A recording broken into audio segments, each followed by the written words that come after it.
welcome to the fairgrounds.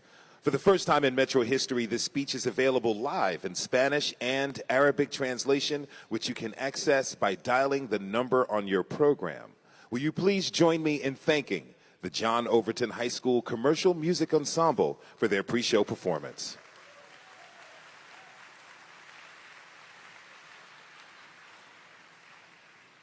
Now please stand and remove your hat for the presentation of the colors by the Metro Nashville Police and Fire Joint Color Guard.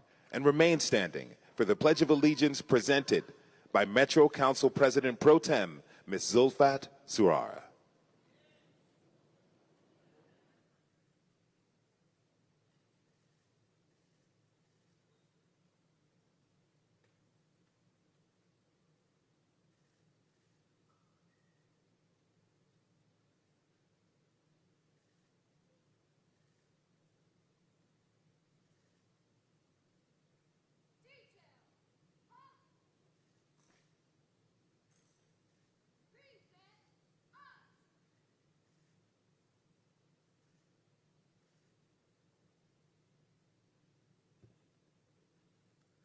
I pledge allegiance to the flag of the United States of America and to the republic for which it stands, one nation, under God, indivisible, with liberty and justice for all.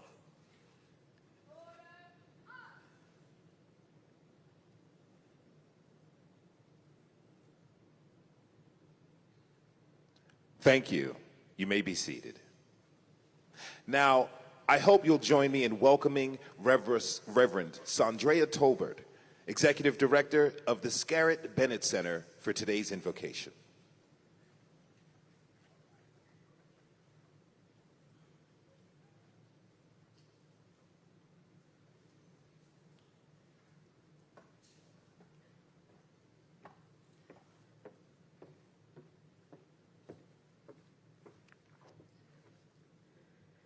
Let us pray.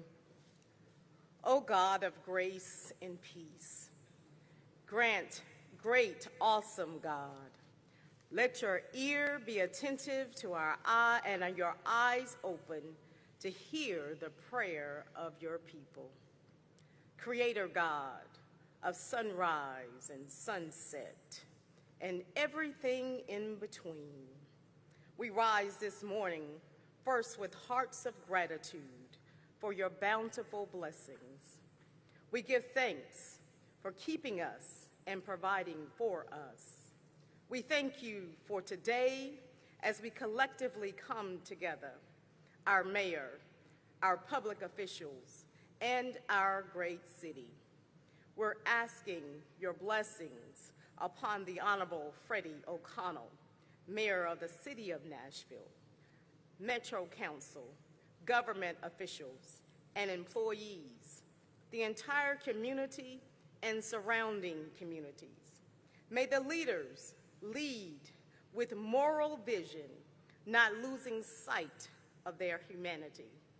In this sacred moment, unite our hearts, our intentions, as we ask your blessings for our government, for justice, for storm disaster, for peace. Draw us closer to you. Thank you for uniting us, connecting us, and allowing us to share this divine space.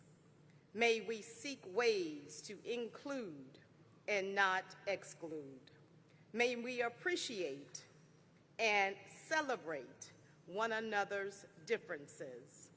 God, may we learn to be good neighbors, to extend helping hands throughout our communities, from Antioch to Donaldson, to East Nashville, to Hermitage, to Brentwood, to Bellevue, to Belmead, to Bordeaux, from Jefferson Street to Jolton, from Green Hills to Germantown, to Goodlettsville, from Midtown to Madison, from Nolensville Road to the Nations, to North Nashville, and from Salem Town to South Nashville.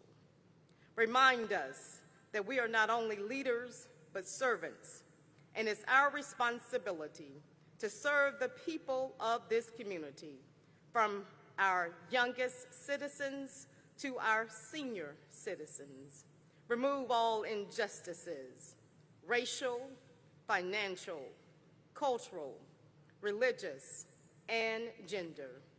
Give us a hunger and a thirst for justice.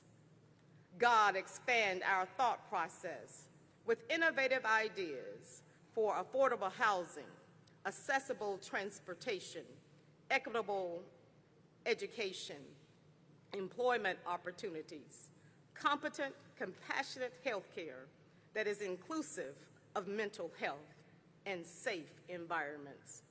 Empower us, grant us the wisdom, courage, discernment, and understanding to move in the direction of your spirit, grace, and love.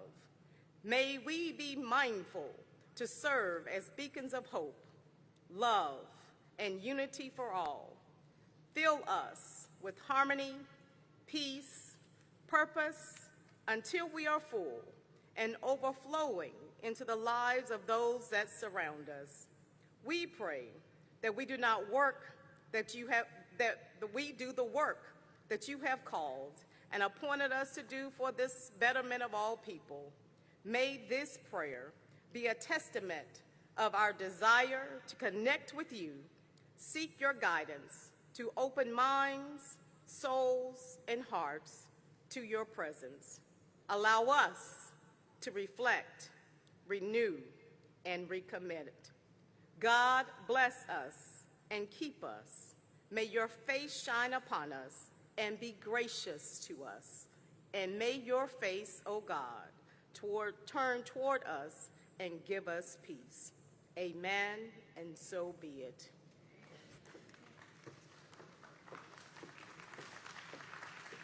Thank you, Reverend Tolbert. Our next special guest is Nashville's Youth Poet Laureate. Put your hands together for Jaden Marshall.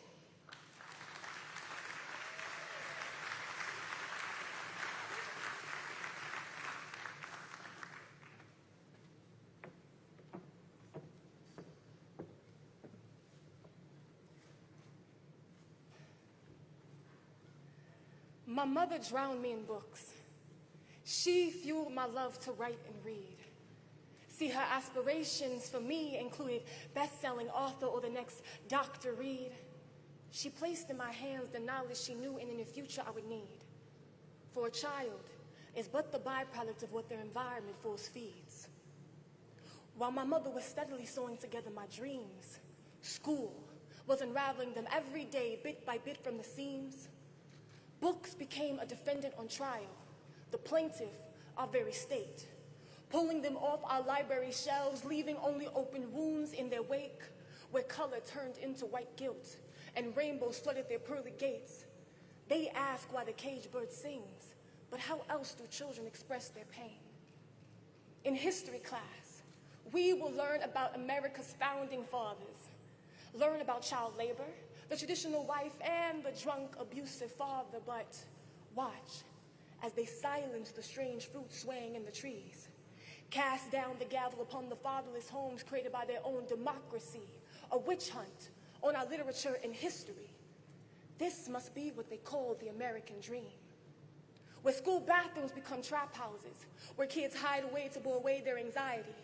Bathroom stall door become every young girl's diary, tallying down the scars that she wished she could erase. They're all counting down the days to their release date. Can you hear it? The dragging of the feet, slumped over backs bearing the weight that a bright future brings. These invisible chains wrapped around their necks. How can you not see the dark clouds hovering over your own children's heads? It's in the echo that ricochets fear through every warm body. Who knew the dropping of a pin could cause a whole room to go silent? Silence be the first lesson that they will teach us. A quiet child is well behaved. Well-behaved children get good grades, must listen and obey. In this place, your voice is a right that you not get to partake in. Your freedom of speech may come first, but the biggest lesson you will learn is that the second matters more than the first. Watch as they let the right to bear arms begin to bear its arms around you. Point its double barrel down your hallway and shatter all sense of safety that surrounds you. turning our classrooms into battlefields and each other into foot soldiers. These must be the aspirations that our state must want its children to shoulder.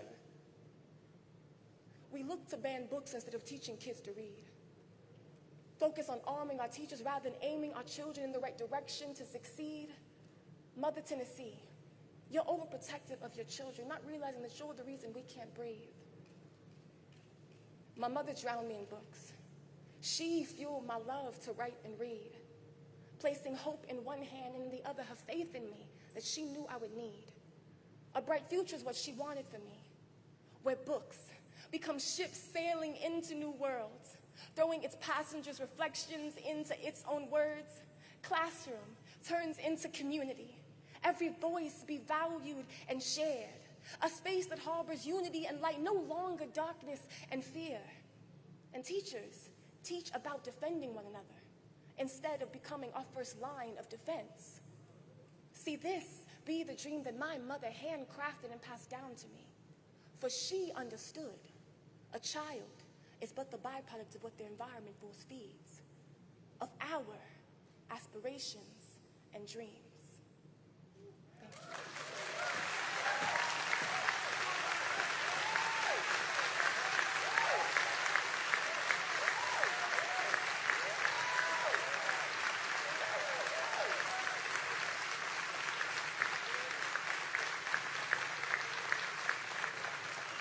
The John Overton Commercial Music Ensemble now joins us again, performing Pink Panther by Henry Mancini, arrangement by Mike Tomorrow.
Give it up to the John Overton Commercial Music Ensemble.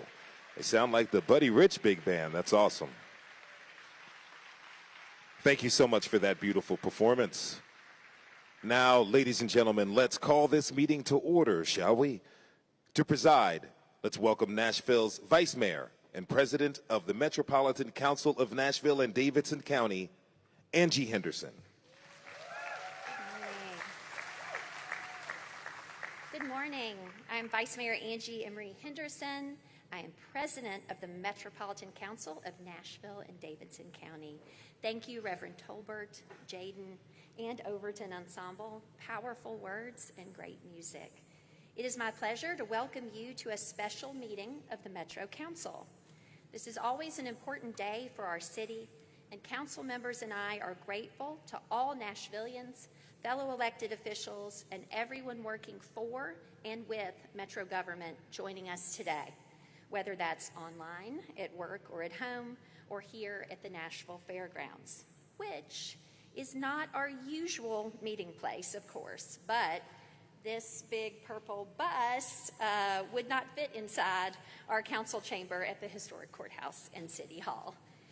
Would all council members please rise to be acknowledged?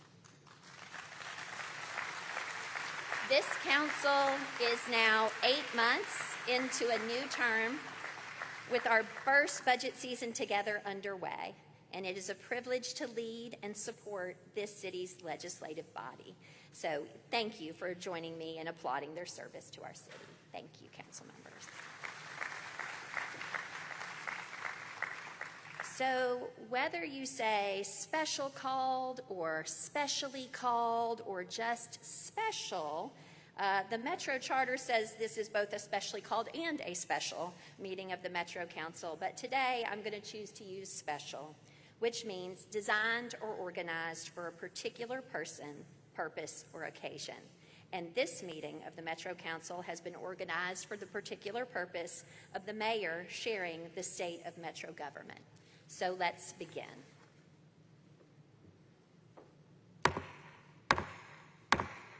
Will the meeting please come to order? This is the annual special meeting of the Metropolitan Council to hear the mayor's State of Metro address. Without objection, we will suspend Rule 31 for the regular order of the meeting, the Pledge of Allegiance, and the invocation already having been delivered, and move straight to recognizing the person whom we are all here eagerly waiting to hear. I know he has prepared a thoughtful and helpful address for the Council and the entire Nashville community. It is my pleasure to introduce our former Metro Council colleague, now Mayor of Nashville, Freddie O'Connell.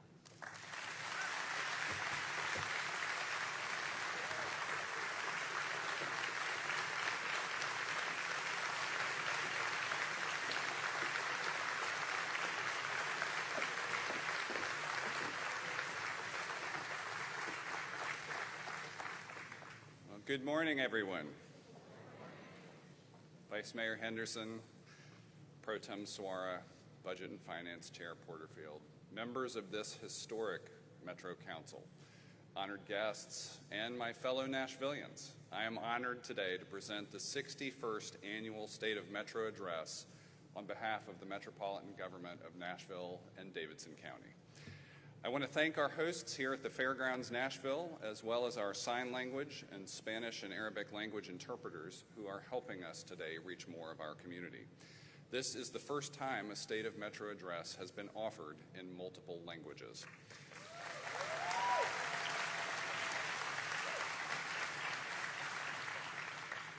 "15 years after the successful Nashville for All of Us campaign, we are continuing to take steps to be a welcoming city. I want to thank the diverse and talented people who make up my team and the Metro government workforce. And of course, I want to thank all of our event participants who have helped us with this special meeting of the Metro Council. Can we help our friends from Overton one more time, please?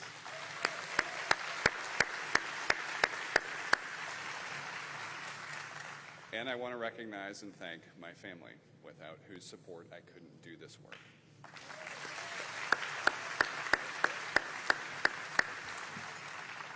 And today I can and will tell you a lot of things about Metro, but as I do, I remember a thing a wise man once noted. Nashville is bigger than Metro. So in talking about what we've achieved, what our priorities are, what I think is going well, what our challenges are, we know that local government isn't the only part of your life. But I also know that when it is a part of your life, we have to be operating at our best. We got started right out of the gates with 3 resident-led transition committees focused on how Nashville moves, how Nashville works, and how Nashville grows. Their work has informed our work for the past 7 months, including how we built our team.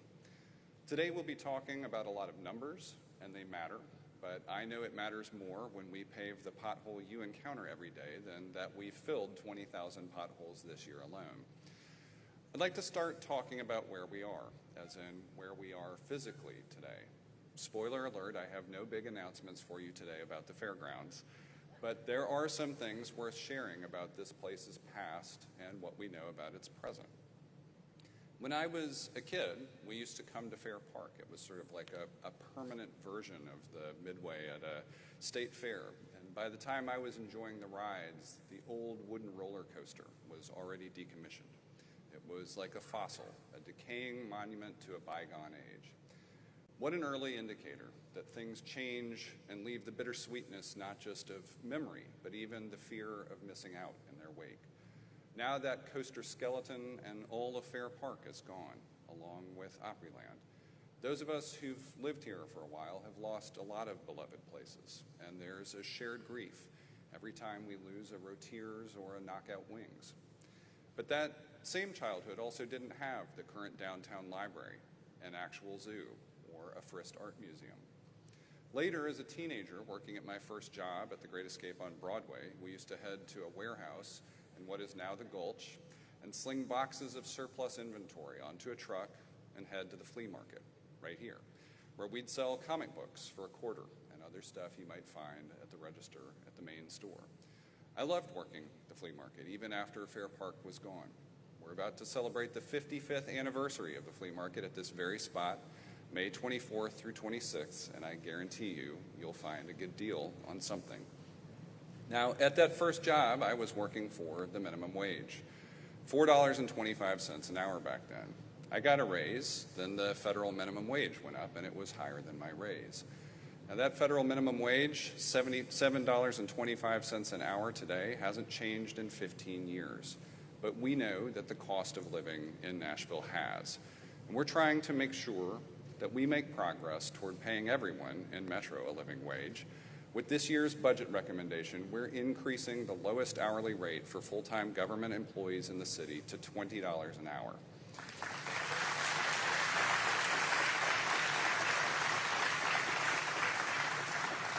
There's still work to do, but this is a big step. Now, more recently, we've taken our family to the Nashville Fair, an ongoing testament to the fact that this is a fairgrounds. And a couple weeks ago, our family took the trusty 52A Nolensville for free to the Nashville SC game and back. A fair, a vibrant expo center, a soccer-specific stadium, affordable housing on the hill soon enough, and yes, racing for 120 years. Here's what I can tell you. People want to be at this site. And that's why it's so important that we've improved transit access, added sidewalks, and made it ever so slightly easier to ride your bike to a game. But it's taken us years to make those incremental improvements, and we'd like to move faster all over the city. We're going to need your help. I'm going to tell you another story about why this matters. My parents always stressed the value of education to me and my brother, so I worked hard to get the best education I thought I could. And when I was 18, I thought it was worth it to pick up some student debt to study computer science. I came back to Nashville, degree in hand, along with tens of thousands of dollars of loans. And I aggressively started paying down that debt. Within a few years, I was debt-free. As a reward, the car I was driving broke down, and I faced a choice. Go back into debt almost immediately or figure out something else. I bought a bike and figured out our transit system and learned how much money it's possible to save when you don't have a car note, car insurance, maintenance, fuel, and parking costs. For me, it was enough for a down payment on our house in Salemtown. More people deserve the opportunity I had for a pathway to financial empowerment. More people deserve to have an option to get home on the bus when their late shift ends sometime after midnight. That's worth applauding for.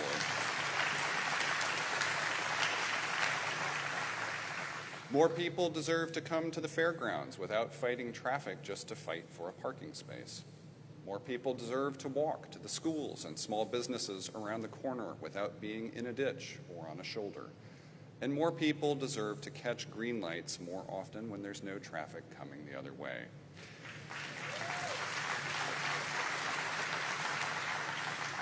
More people, like Mary Roskelley's daughter, Rory Miller, can ride the 17 bus directly from her 12 South home to Hillsborough High without going downtown.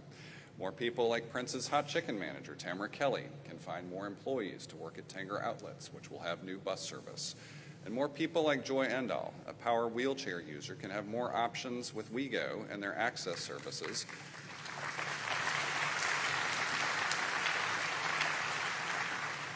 To be able to check in on friends and maintain independence. And more people, like Nashville State students, can get to class and pursue their dreams. It's possible to do this. Most other American cities our size have figured it out. Now we've got our chance. We took a decade of plans and 10,000s of pieces of input that you've shared during that time and built a transportation improvement program. It's called Choose How You Move, and it's focused on sidewalks, signals, service, and safety. You can learn more about it at nashville.gov/transit, but here's a summary of what's inside. 86 miles of sidewalk improvements. When combined, there you go.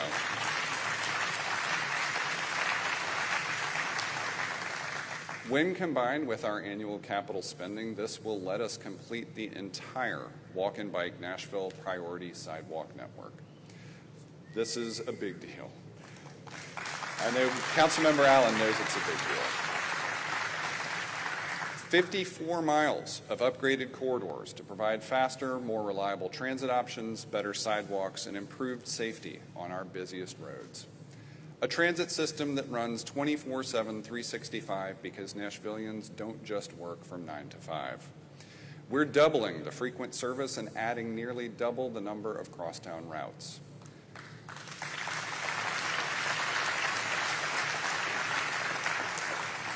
"12 community transit centers that connect to each other so riders don't have to go downtown just to get to some other part of the city. You'll see a preview when the new Dr. Ernest Rip Patton Jr. North Nashville Transit Center opens on June 18th.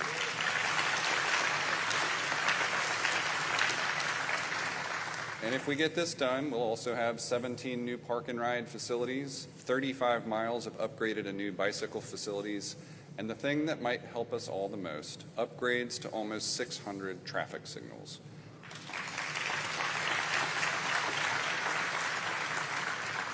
Two of every 3 traffic lights in Nashville to make sure we all hit fewer red lights after Nashville SC games or in our daily commutes.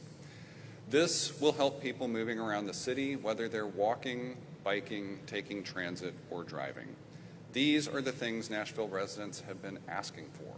They're the things we know we need. So here's what happens next.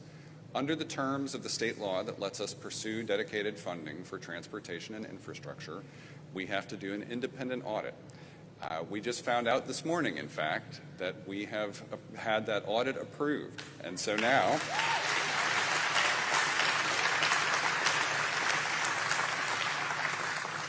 it's time to ask our Metro Council to put this program on the ballot. And if they do, in a few weeks, then this November, we can finally get moving. Let's go.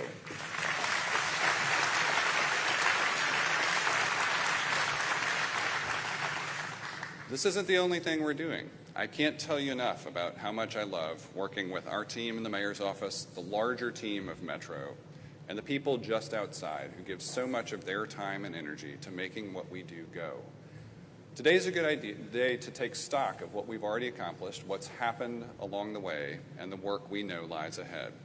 In addition to getting that transportation improvement program done, in 7 short months, we prepared a capital spending plan, our Buy Stuff budget, that pulled together a lot of community priorities, a lot of departmental priorities, and a lot of Metro Council priorities. These are shared priorities, and the Metro Council unanimously approved our approach. In 7 short months, we sprinted from a procurement process that recommended we work with the Fallon Company to develop the East Bank, and we did from day one. Our Chief Development Officer, Bob Mendez, worked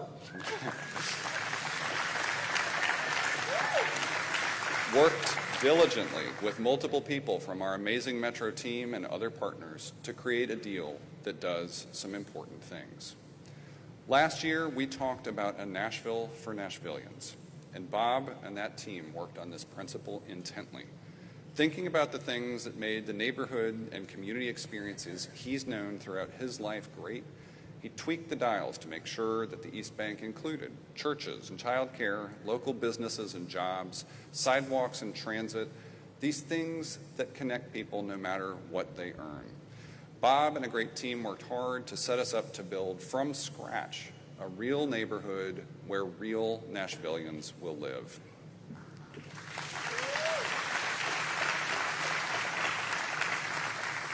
"45% of the homes in the first phase of development, 695 out of 1,550, will be affordable.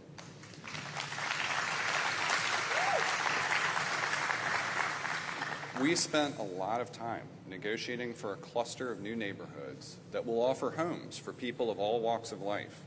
And we want more of our neighborhoods to feel this way. And again, this Metro Council approved the deal unanimously. These are the moments when the state of Metro is strong.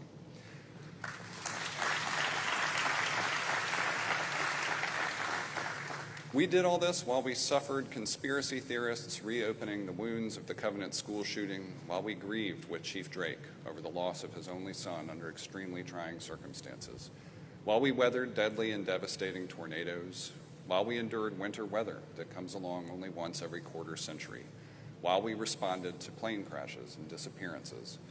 That's the part where the state of Metro is exhausted. Research shows we gravitate toward bad news and negativity. So it's important to reflect on the progress we're making, even when we endure so much, maybe especially because we endure so much. So here are a few key bright spots worth remembering today. The police department's Partners in Care program with the Metro Public Health Department and Mental Health Cooperative is now operating county-wide in every precinct as of May 1st. These co-responder units, where officers are paired with mental health clinicians, have responded to more than 27,000 service calls since launch. That's our first and second responders working together. I'm proud to have supported the program as a council member and continue to do so as mayor. Now, we've revised our overall approach to public safety, adding community-based safety programs and refining traditional policing programs, and it's working. Through the end of April, homicide in our city is down 25.6% when compared with the first 4 months of 2023. January through April, violent crime is down 5.4%, with drops in commercial robberies and aggravated assault. Gun thefts from vehicles are down 35% year over year.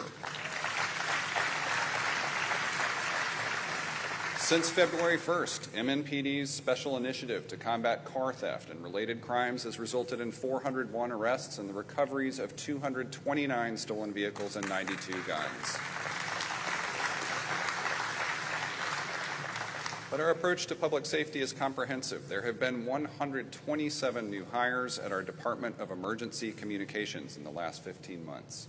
And the DEC is now in compliance with national call answering standards for emergency and non-emergency calls for the first time in department history.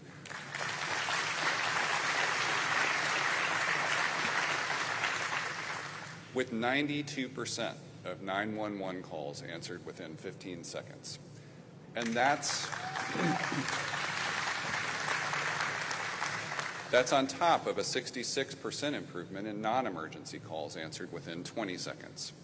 Since September, we've also welcomed 68 new recruits into the Nashville Fire Department. We've increased staffing in both fire operations and EMS.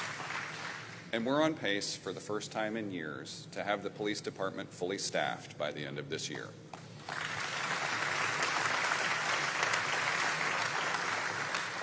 We're adding new heroes by the day, and I want to also recognize another group of heroes. This has been a great year for Metro Nashville Public Schools.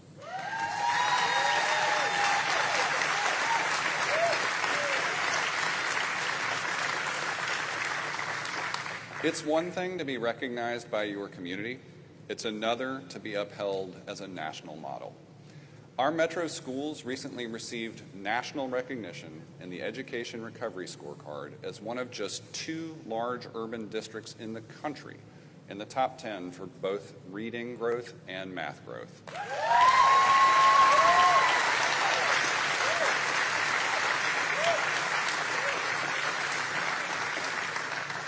And we've expanded our university MNPS partnerships, which create full ride scholarship opportunities at local colleges and universities. That includes the new Nashville Vanderbilt Scholars Program announced 2 weeks ago.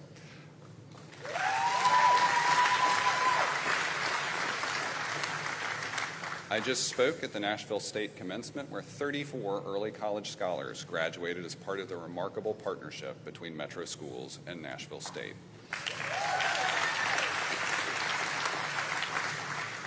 Since the start of the school year in the fall, we've opened a rebuilt Goodlettsville Elementary and brand new James Lawson High School.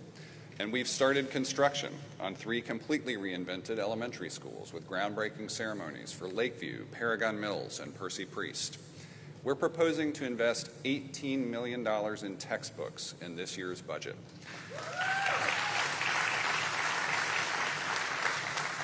while also ensuring that we continue an expansion of Community Achieves, nurses in every school, high-impact tutoring, summer learning camps, Saturday instruction, mentorship, and other key investments.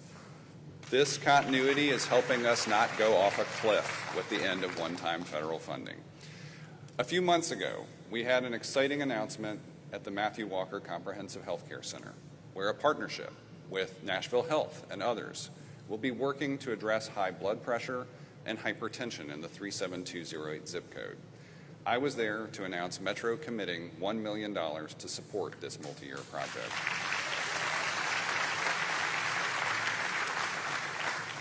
And as our standalone Office of Homeless Services, about to celebrate its one-year anniversary, continues its work supporting our most vulnerable residents, we'll be opening the city's first public permanent supportive housing center in a few weeks, named after the late Father Charles Strobel.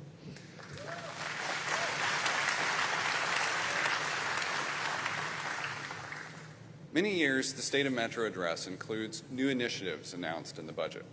This year, though, the big things we're doing are happening outside our traditional operating budget process. With this year's operating budget, our do stuff budget, given those big things, we wanted to still keep moving ahead in a year where we saw revenue growth returning to earth, and where we knew we wanted to continue some pilot programs set up with one-time federal funding because they're working.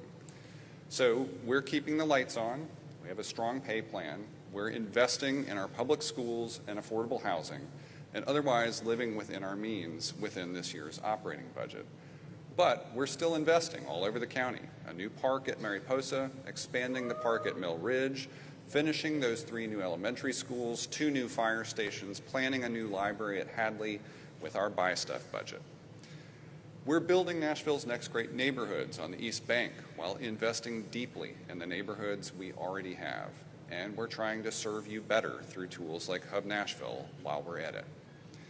But I also told you last year that I want you to stay.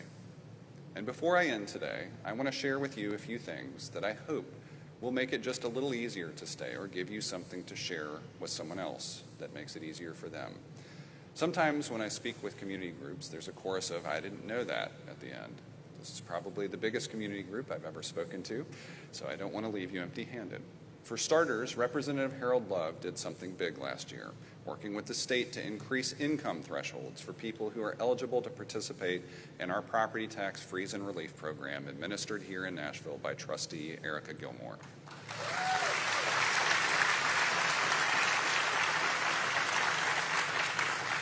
I want more people to sign up for this program than ever before. It's great when property values go up, but when you're on a fixed income, it's not as great when your property taxes go up if you're trying to stay in your home. Next, I want to let you know about the Financial Empowerment Center.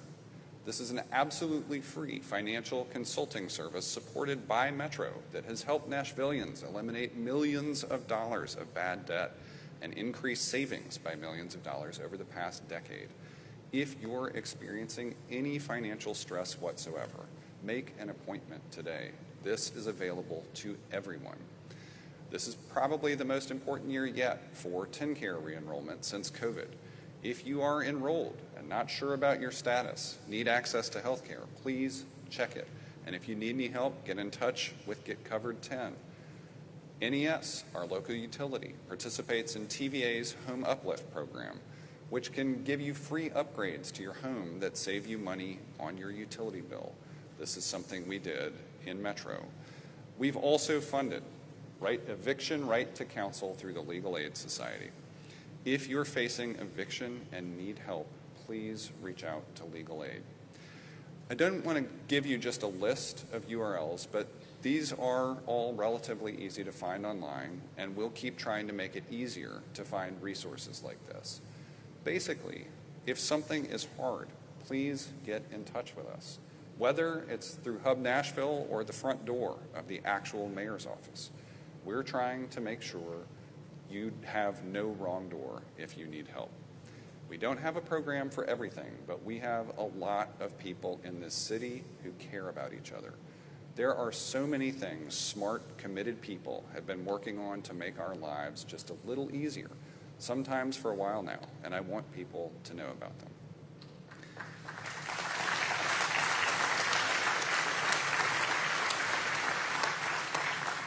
So there you have it. We've done 4 big things in these past few months: the East Bank Development Agreement, a transportation improvement program, our buy stuff budget, and a do stuff budget. 3 transition committees helped us get here, focused on how the city moves, works, and grows. We are focused on cost of living and quality of life, and I hope you walk away with something that made your life easier or will help someone you know. We have a great opportunity to restore faith in local government as a resource, a partner, a listener, and a responder. We have a great opportunity to reach for the future instead of only lamenting things past. We have a great opportunity to preserve so much of what we love about Nashville and make it better. And I think all of this is evident here at the fairgrounds. Things many of us grew up experiencing still happen here, even though the place continues to change.